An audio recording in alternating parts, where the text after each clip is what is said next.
তিকং ক্ষেমং পৃচ্ছাম ভবত হনয়া সংসার হস্মিন খনার্দপি সৎসঙ্গ সেবতি নির্নাম। শ্রীমদ্ ভগবত মহাপুরাণে শুকদেব পাদ গোস্বামী এই পরম এবং এই চরম সত্যটি পরীক্ষিত মহারাজকে উদ্দেশ্য করে বললেন। বলছেন, আমাদের অত্যান্তিক মঙ্গল কি, আমরা কিসে নির্ভয় হতে পারি, এবং সংসারে এই যে গৃহস্থ আমরা সংসারে আমাদের পরম মঙ্গলের পথটাই বা কি করলে আমাদের মঙ্গল হয়। সেই মঙ্গল আছে, মঙ্গলতর আছে, মঙ্গলতম আছে, কিন্তু বলছেন এখানে অত আত্যন্তিক মঙ্গলটা কি, তার মানে অতি অত্যান্তিক মঙ্গলটা আমাদের কি, এবং কি করে এই জগৎ সংসারে আমরা নির্ভয় হতে পারি, ভয় আমাদের থাকবে না, সেই বিষয়ে আজকের যৎকিঞ্চিৎ ছোট্ট পরিসরে একটু আলোচনা। আপনারা আজকের এই সাধু সঙ্গে বসেছেন, ভক্ত সঙ্গে বসেছেন, এক মহামহেন্দ্রক্ষণে মহাযোগে আপনারা বসেছেন। আপনারা জানেন, 2 দিন আগে গত শনিবারে জগন্নাথের মহাস্নান যাত্রা হয়ে গেল। অর্থাৎ শ্রী জগন্নাথ দেব বৈকুণ্ঠ থেকে তিনি এই ধরাধামে জগৎ সংসারকে, জগতের ভক্তকে আচণ্ডালে প্রেম বিতরণ করবেন বলে, জগৎ সংসারে সকল ভক্তকে অহেতুকী করুণা করবেন বলে, বিচার না করে প্রেম দান করবেন বলে তিনি আজকে আমাদের মাঝারে, তিনি আজকে সেই স্নানযাত্রা অভিষেকের মাধ্যমে তিনি আমাদের মাঝে উপনীত হয়েছেন। সেই মহামহেন্দ্রক্ষণে সাধুসঙ্গ, এটা আমাদের অত্যন্ত কল্যাণ, অত্যন্ত মঙ্গল। এর উপরে আর পরম মঙ্গলের সময় আর আমাদের থাকতে পারে না। এজন্য আপনারা যারা সাধু সঙ্গে এসেছেন, আপনাদের একটু ধৈর্যও থাকা যায়।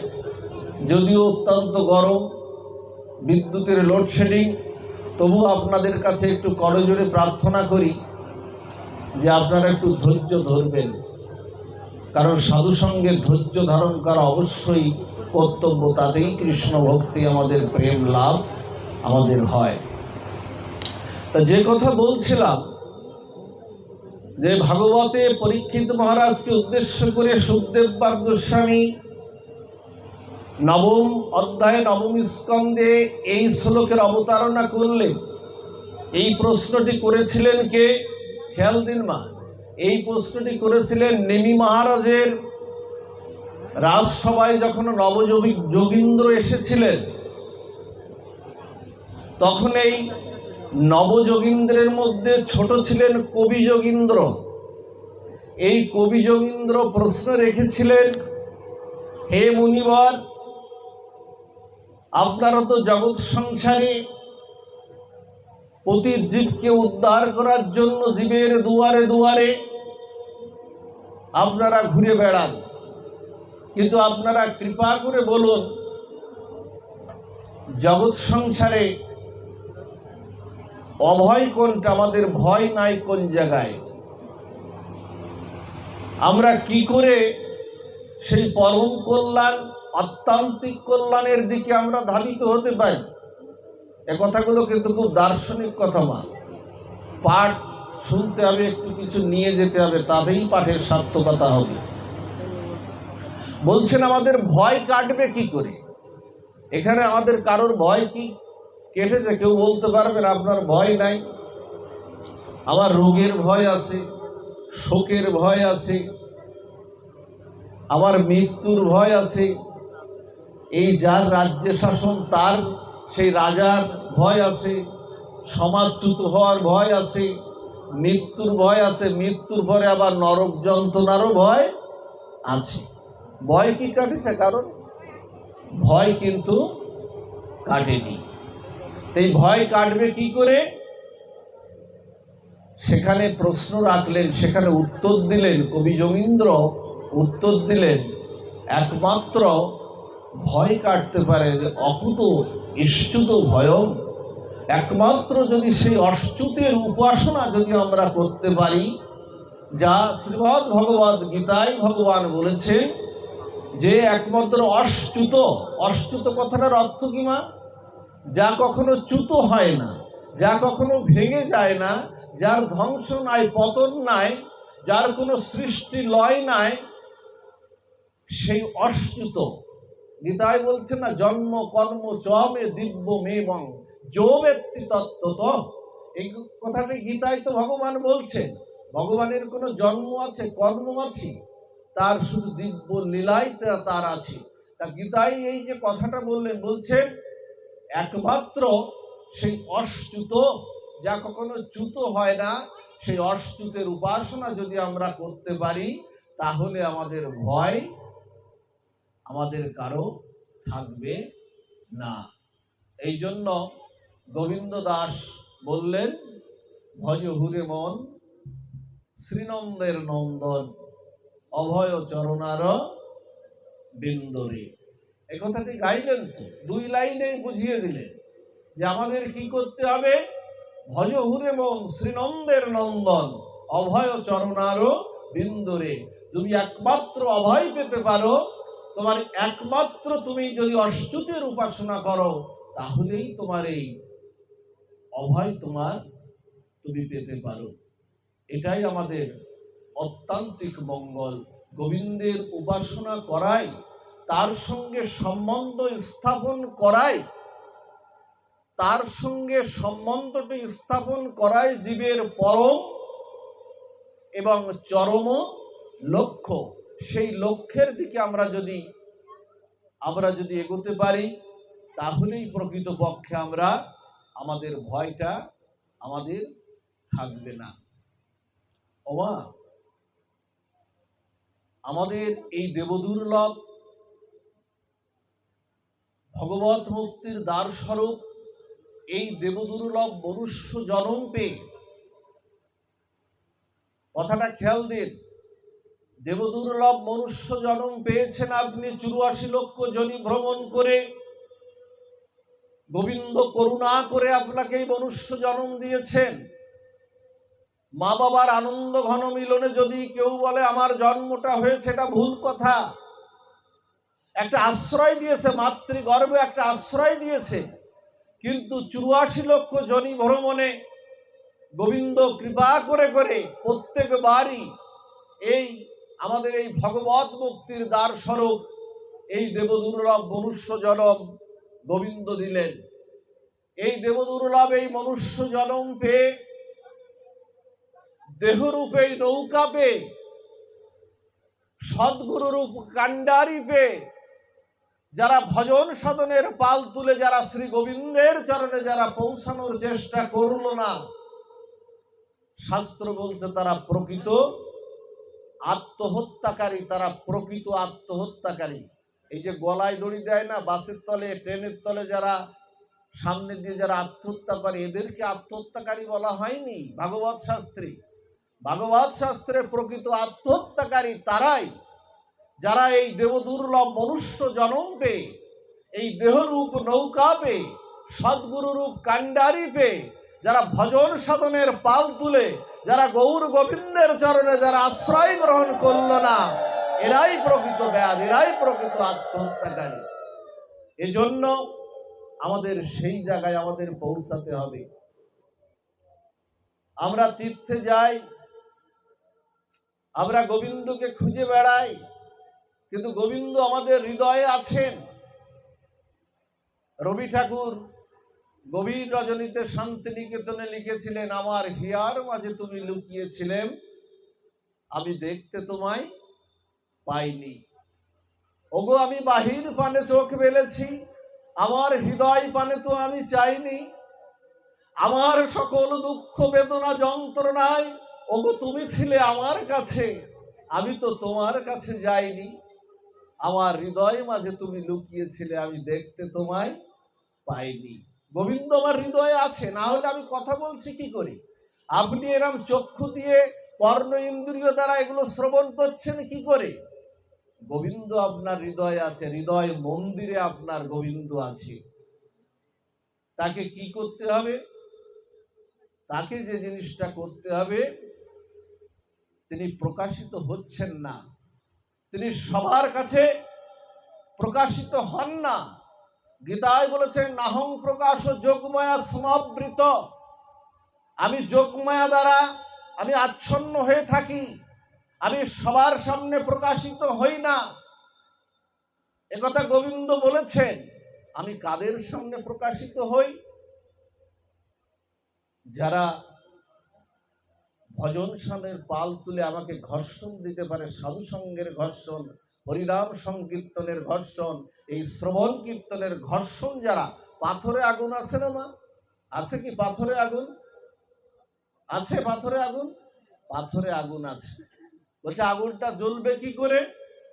আগুনটা জ্বলবে কি করে? দুটি পাথরের যদি আপনি ঘর্ষণ দিয়ে দেন, এমনিতে জ্বলবে? একটা পাথরে কি আগুন জ্বলবে? দুটি পাথরের যদি ঘর্ষণ দিয়ে দেন, দেখবেন আগুনটা এমনিতেই জ্বলবে। তেমনি আপনার হৃদয় মন্দিরে যে ভগবান আছে, এই ভগবানকে ঘর্ষণ দিতে হবে। ভগবানকে কিভাবে ঘর্ষণ দিতে হবে? হরিনাম সংকীর্তনের দ্বারা ঘর্ষণ দিতে হবে, শ্রবণ কীর্তনের দ্বারা ঘর্ষণ দিতে হবে, এরকম সাধু সঙ্গের দ্বারা ঘর্ষণ দিতে হবে। এই ঘষতে ঘষতে ভগবান ভক্তিরূপ আগুন হয়ে আমার হৃদয় মন্দিরে প্রকাশিত হয়ে গোবিন্দ আমার ভিতরে প্রকাশিত হবেনই হবেন। তাকে ঘর্ষণ দেওয়া চাই, কিন্তু আমরা কি ঘর্ষণ দেই মা? সাধু সঙ্গ চাই। প্রত্যেকটি অনুষ্ঠানের মধ্যে এই যুগধর্ম হরিনাম সংকীর্তন চাই। হরিনাম সংকীর্তন কিন্তু যে নাম সংকীর্তন, এই নাম সংকীর্তন কিন্তু যে মহাপ্রভু গোলক বৃন্দাবন থেকে রাধারানীর, শ্রীমতী রাধারানীর খাস ভান্ডার থেকে এনেছিলেন। এই নাম সংকীর্তন কিন্তু কলিজীবের শুধু যুগধর্ম না, কলিজীবের প্রত্যেকের জীবেরও ধর্ম। এই জন্য এই ঘর্ষণটা দিতে হবে, আর এই ঘর্ষণ দিলেই আমাদের অতান্ত্রিক মঙ্গল হবে। সেই অচ্যুতের উপাসনা করলেই আমাদের আমাদের মঙ্গল হবে।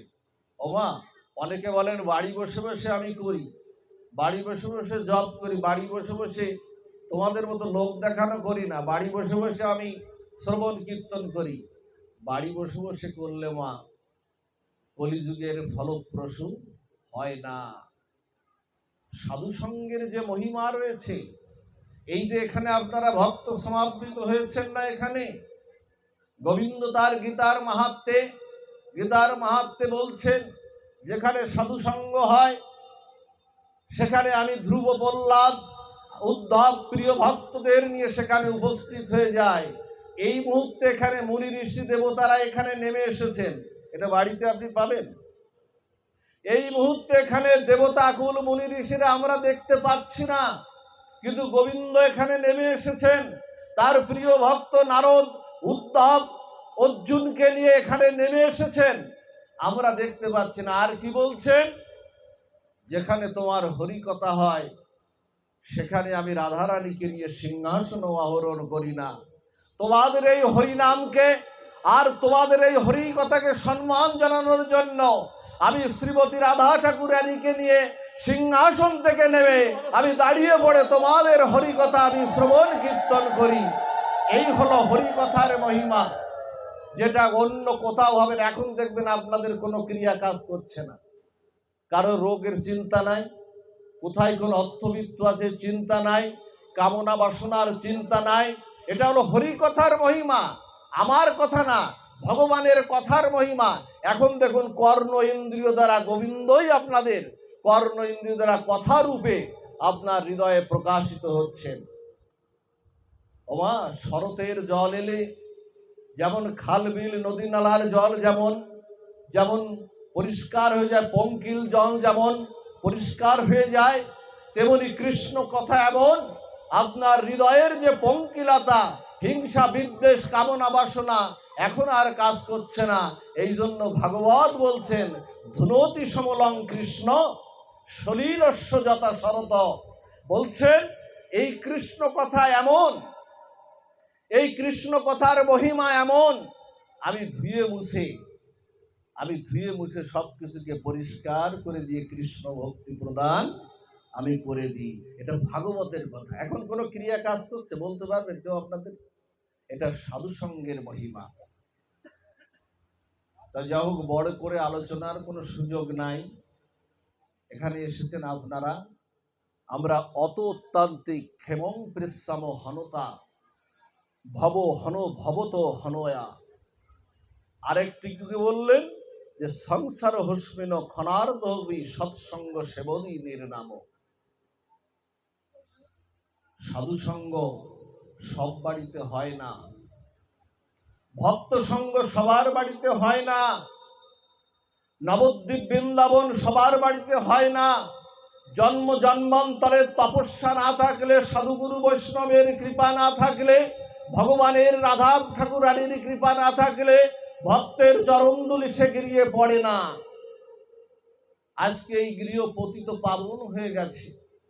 এজন্য সংসারে যদি এক মুহূর্ত কাল যদি সাধু সঙ্গ হয়, এক মুহূর্ত কাল যদি গোবিন্দের গুণকথা হয়, আর সাধু মুখে যদি হরি কথা শ্রবণ কীর্তন হয়, গোবিন্দ বললেন তার মুহূর্তের মধ্যে সেসব পতিতকে আমি পাবন করে নিয়ে আমি উদ্ধার করে আমি দেই।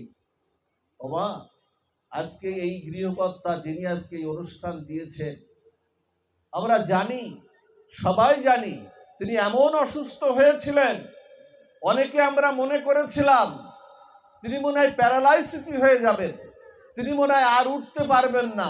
উনি ক্যারাস নিয়ে, আমরা এও দেখেছি রাস্তাঘাটে পথে ঘাটে উনি ক্যারাস নিয়ে হাঁটতেন, ধারণাও আমরা করেছিলাম। কিন্তু গোবিন্দ যাকে কৃপা করে, গোবিন্দের দিকে যার মন ধাবিত হয়, গোবিন্দের প্রতি যার, মুরারি মোহনের প্রতি যার বিশ্বাস আছে, রাধা কালাচাঁদের চরণে যার বিশ্বাস আছে, গোবিন্দ বললেন তার বিশ্বাসকে, ভক্তির বিশ্বাসকে তিনি ভঙ্গ কখনো করেন না। আজকে তিনি গোবিন্দের অপার করুণায়, ওই ডাক্তার সুস্থ করেছে এই কথাটা বলা যাবে না, গোবিন্দ সুস্থ করেছেন এটাই বলতে হবে। ডাক্তার উপলক্ষ মাত্র, কিন্তু মূল সুস্থ করেছেন। ডাক্তারের সাধ্য আছে বাবা কাউকে সুস্থ করা? গোবিন্দ যদি কাউকে সুস্থ না করেন, কোন ডাক্তারের জগৎ সংসারে এমন কোন ডাক্তার আবিষ্কার হয়নি। মাইকেল জ্যাকসন, তার 50 জন ডাক্তার ছিল, ডাক্তার নিয়োগ ছিল মাইকেল জ্যাকসনের। শরীরে প্রতিদিন চেয়ে কত রোগ ব্যাধি কোনটা কি আছে, প্রতিদিন খাবার খেতেন, খাবারটা পরীক্ষা করত।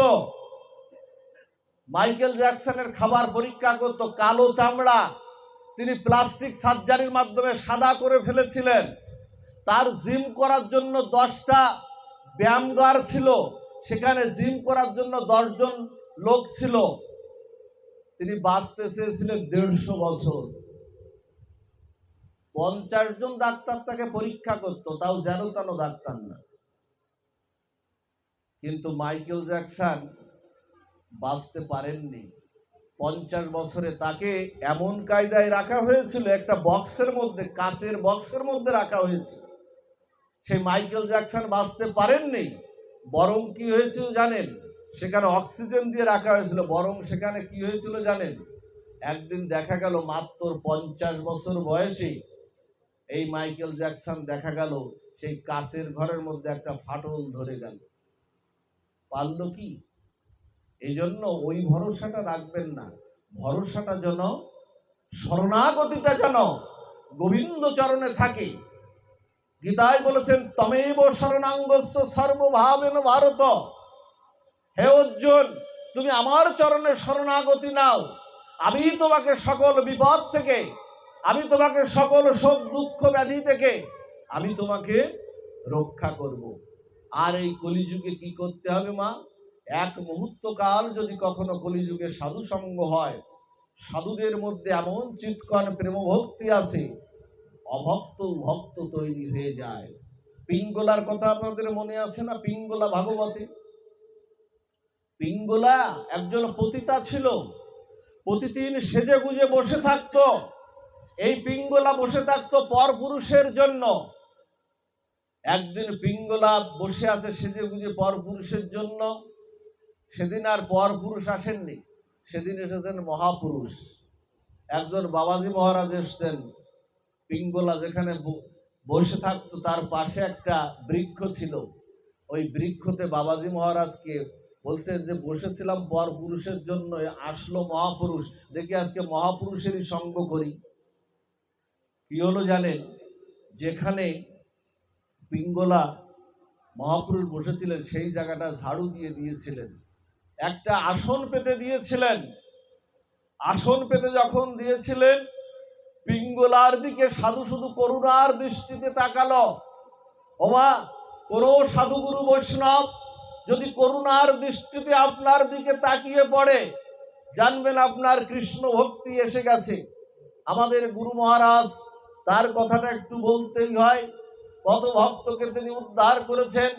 তার দৃষ্টি যেদিকে, তার চোখটা তো এ জগতের কোনো চোখ ছিল না, তার দৃষ্টিটা ছিল ওই জগতের চিন্ময় লোকের দৃষ্টি। একবার যার দিকে করুণার দৃষ্টিতে তাকিয়েছেন, কত ভক্ত তৈরি হয়ে গেছে মুহূর্তের মধ্যে, তার কোনো ঠিক নাই।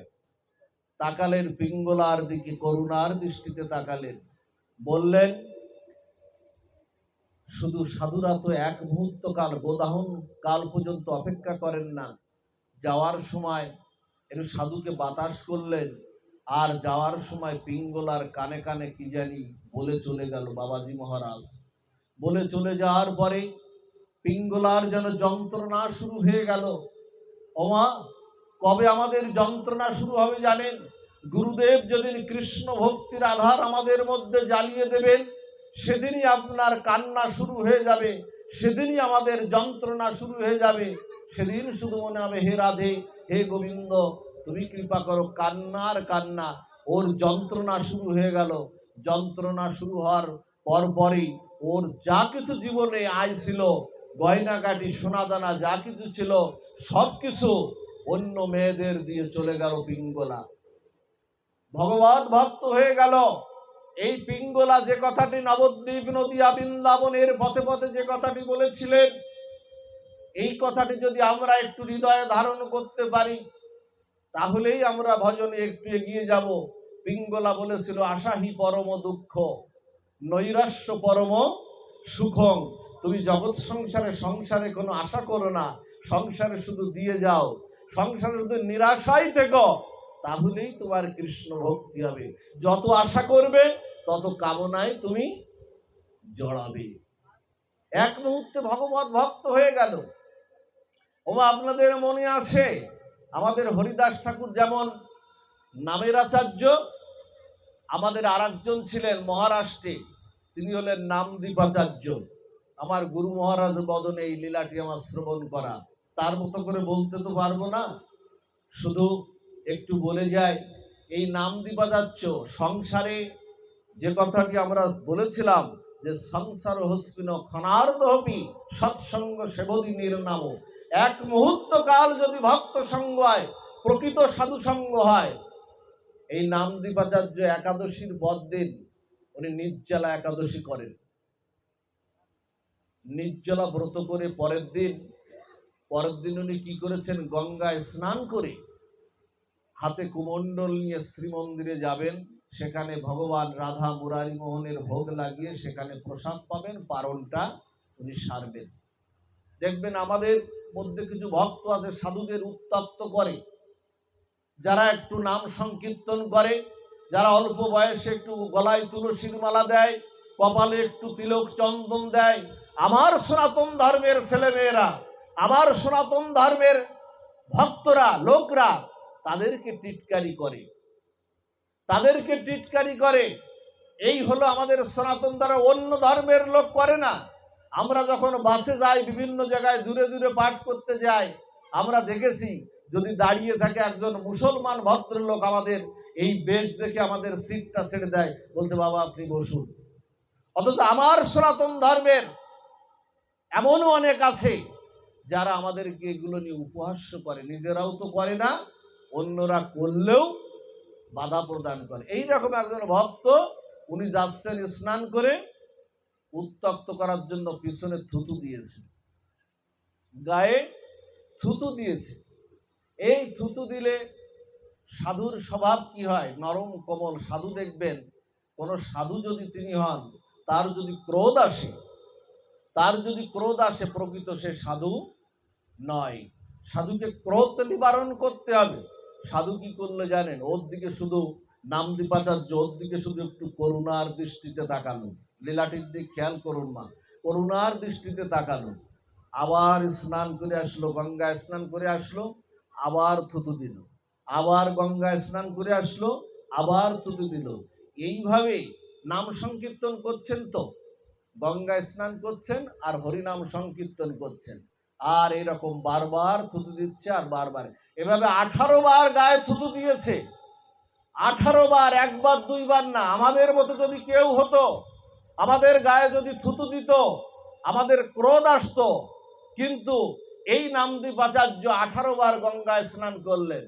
18 বার গঙ্গায় স্নান করার পরে সাধু দর্শনে আর কৃষ্ণ কথা শ্রবণে ওর ভিতরের যত মলিনতা, ওর ভিতরের যত অপরাধ, এমনিতেই সাধু দর্শনে কৃষ্ণ কথায় ভিতরে নাশ হয়ে কখন যে কৃষ্ণ ভক্তি উদয় হয়েছে ও তা জানে না। 18 বার যখন গঙ্গায় স্নান করে আসতেন, তখন চরণে পড়েছে, সাধুর চরণে পড়েছেন ওই ভক্ত। বলছেন প্রভু, আমি আপনাকে 18 বার আমি থুতু দিলাম, আপনি একবারও ক্রোধ করলেন না। আমি কি অপরাধ করে? চোখের জলে সাধুর চরণ প্রক্ষালন করে দিচ্ছেন।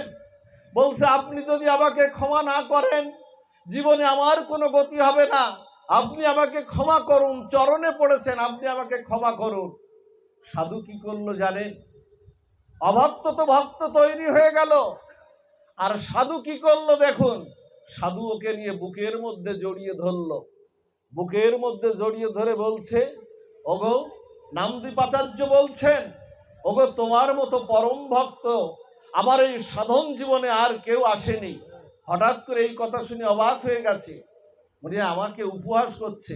বলছে না, তোমাকে উপহাস করছি না, তোমার মতো পরম ভক্ত আমার এই সাধনার জীবনে একজনও আসেনি। বলছে কেন বাবা, এমন করে বলছেন কেন বাবা? বলছে জানো, প্রতিদিন মাত্র আমি একবার গঙ্গায় স্নান করি, আজকে তোমার কৃপায় আজকে মা গঙ্গার বক্ষে আমি 18 বার গঙ্গায় স্নান করে আমি মা গঙ্গার বক্ষে ভূত পবিত্র হয়েছি। 18 বার গঙ্গায় স্নানের সৌভাগ্য আমার জীবনে হয়নি। হলো না মা? ভক্ত তৈরি হয়ে গেল। এই জন্য একদিনও যদি সংসারে যদি সৎসঙ্গ হয়, সৎসঙ্গ, তাহলে তার উদ্ধার হয়ে যায়, তার কৃপা হয়ে যায়, এই গৃহকে পাবন হয়ে যায়। আর আপনাদের একটু বলে যাই যে কথাটি, বৈষ্ণব চরণে যেন কোনো অপরাধ যেন কখনো না হয়।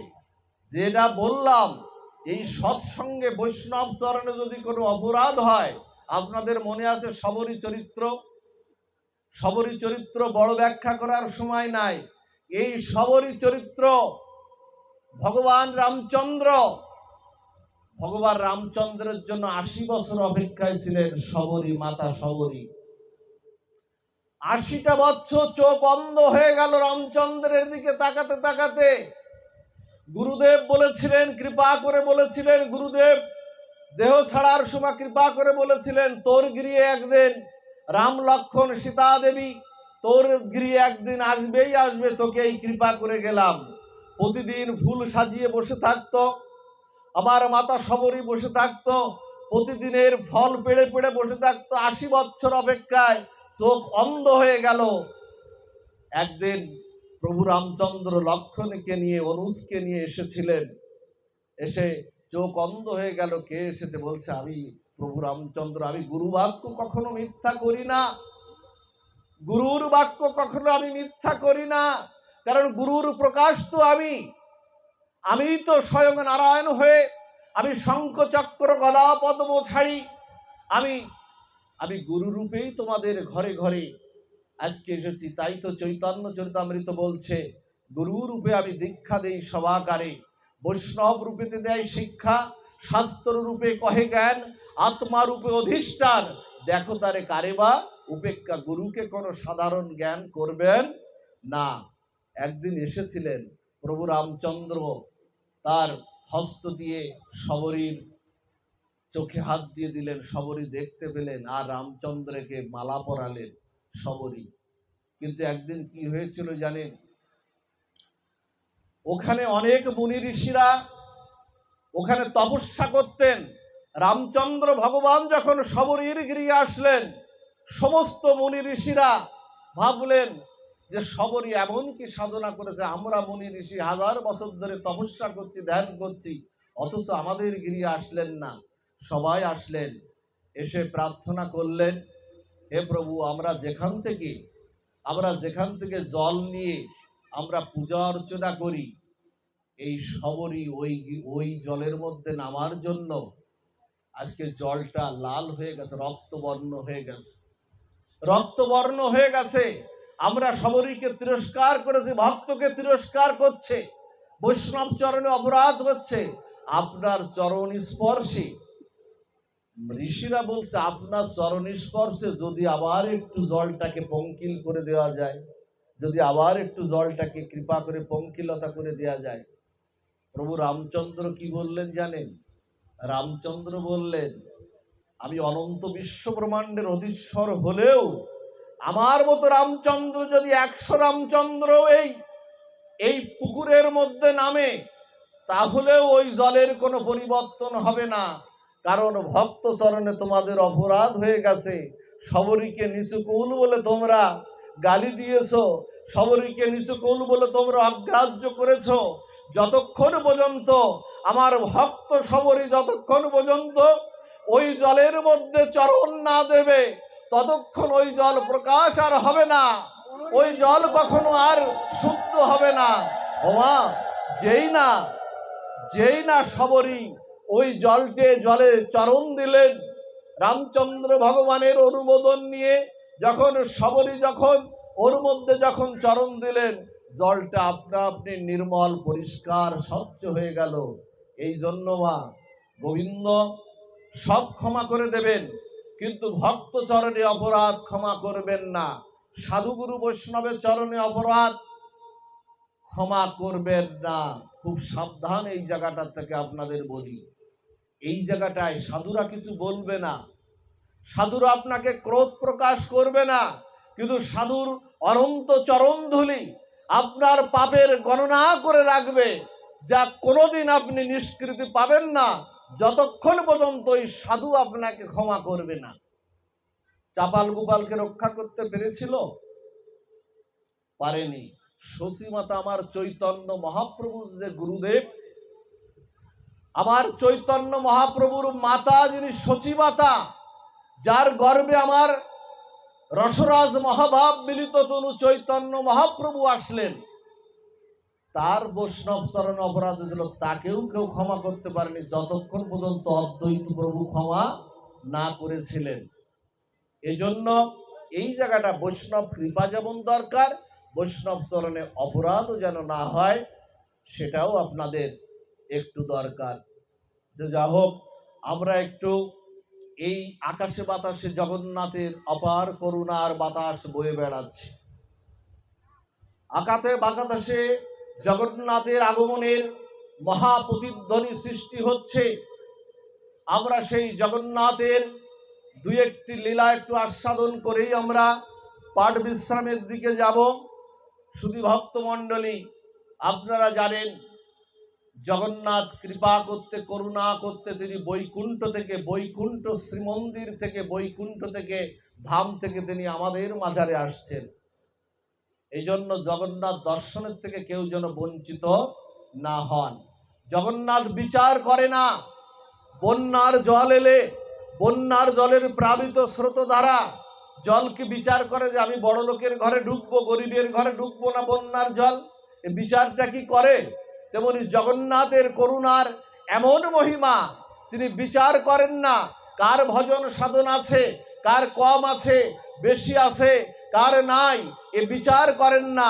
সকলকে কৃপা করতে বন্যার জল এলে খানার জল, খন্দের জল, পুকুরের জল, নদীর জল যেমন একাকার হয়ে যায়, আমার জগন্নাথের অহেতুকী কৃপা এমন সবাইকে এক করে দিয়ে জগন্নাথের সেই অপার মহিমা কৃষ্ণ ভক্তি প্রদান করে দেন। সেই জগন্নাথের শাস্ত্র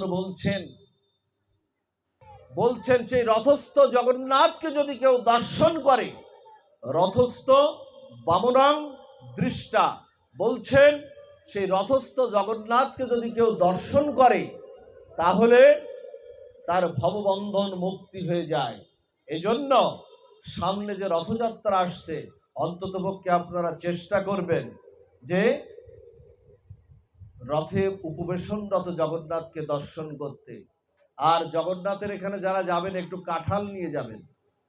জগন্নাথ কাঁঠাল ভোগ খুব ভালোবাসেন।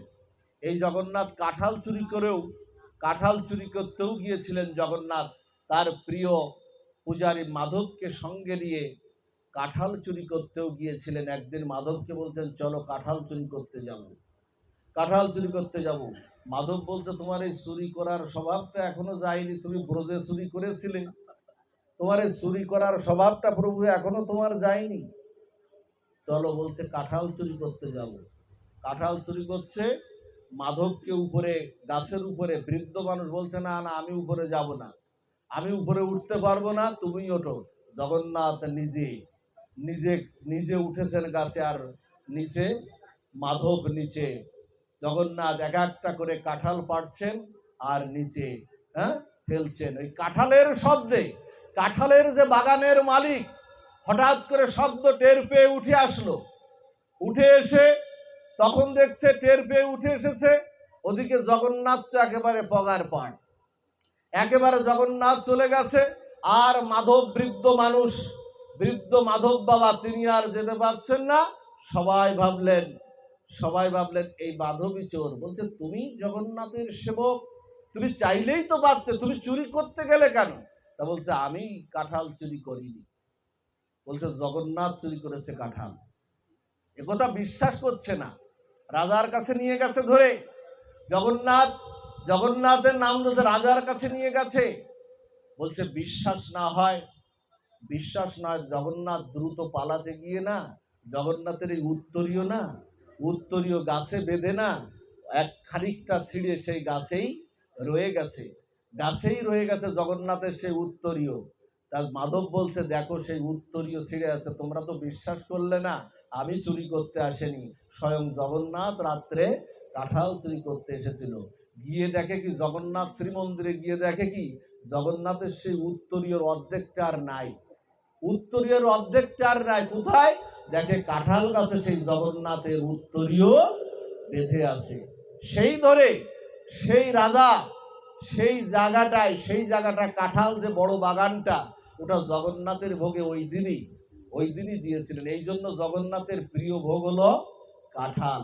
এই কাঁঠালটা নিবেদন করবেন আপনারা। আর কি বলি জানেন, পাঠ বিশ্রামের দিকে চলে যাচ্ছি, বিদ্যুতের অবস্থা বড় করুণ। আর কি, জগন্নাথের এখানে পান ভোগ লাগানো হয়।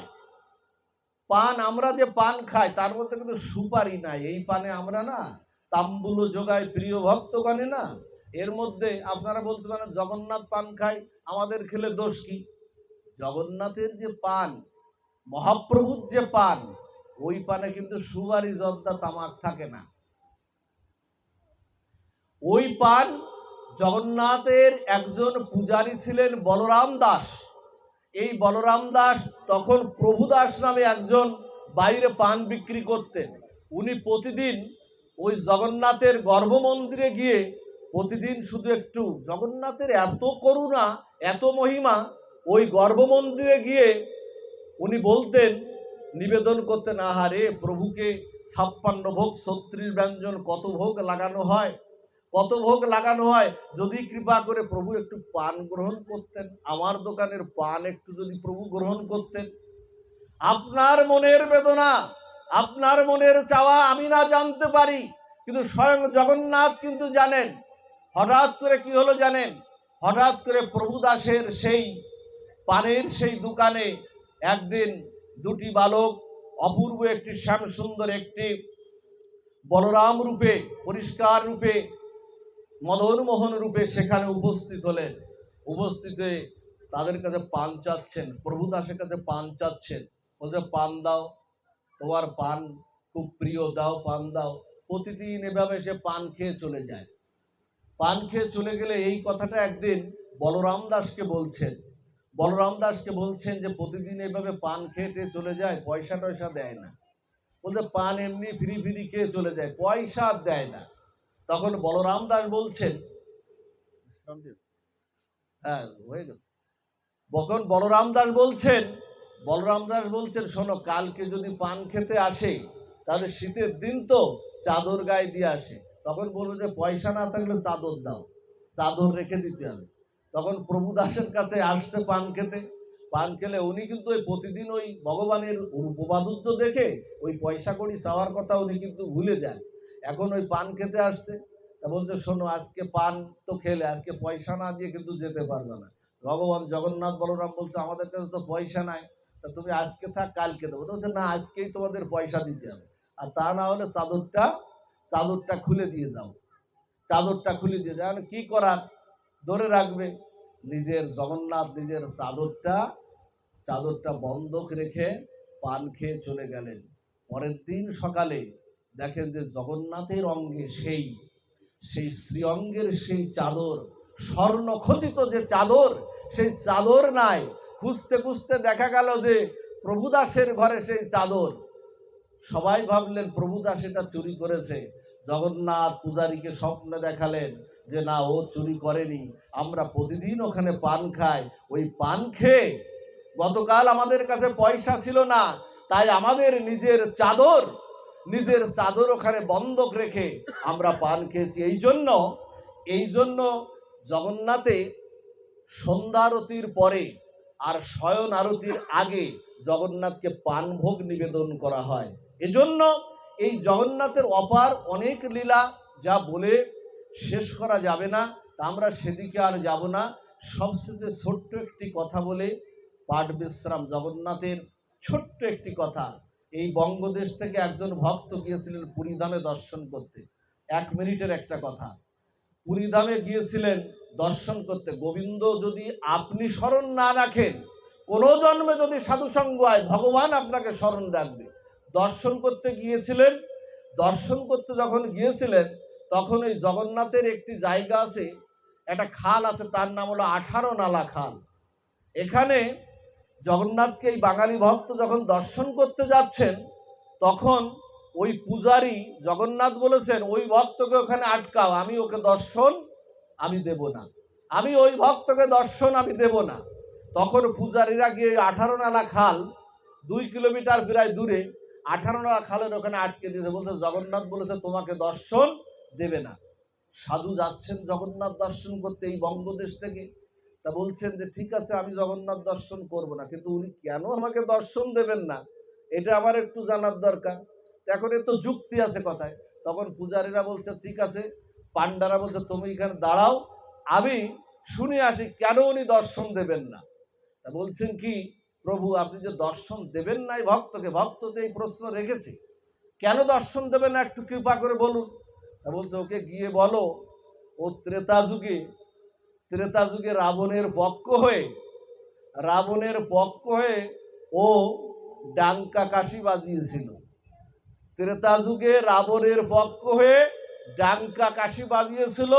আমার শত্রু পক্ষ হয়ে, আমি ছিলাম রামচন্দ্র, শত্রু পক্ষ হয়ে ডাঙ্কা বাজিয়েছিল, এই জন্য ওকে আমি দর্শন আমি দেব না। ওই ভক্তকে এই কথা যখন বললেন, ওই ভক্ত তখন নৃত্য করছেন জানেন, জগন্নাথের এই অপার করুণার কথা শুনে নৃত্য করছেন।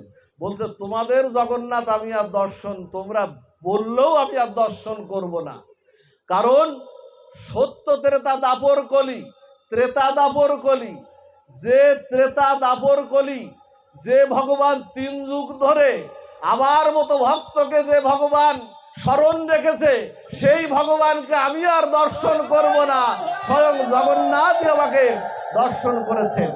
এই হলো জগন্নাথের মহিমা। মা কৃপা হোক আপনাদের, সেই গোবিন্দ চরণে আপনারা শরণাগতি রাখুন।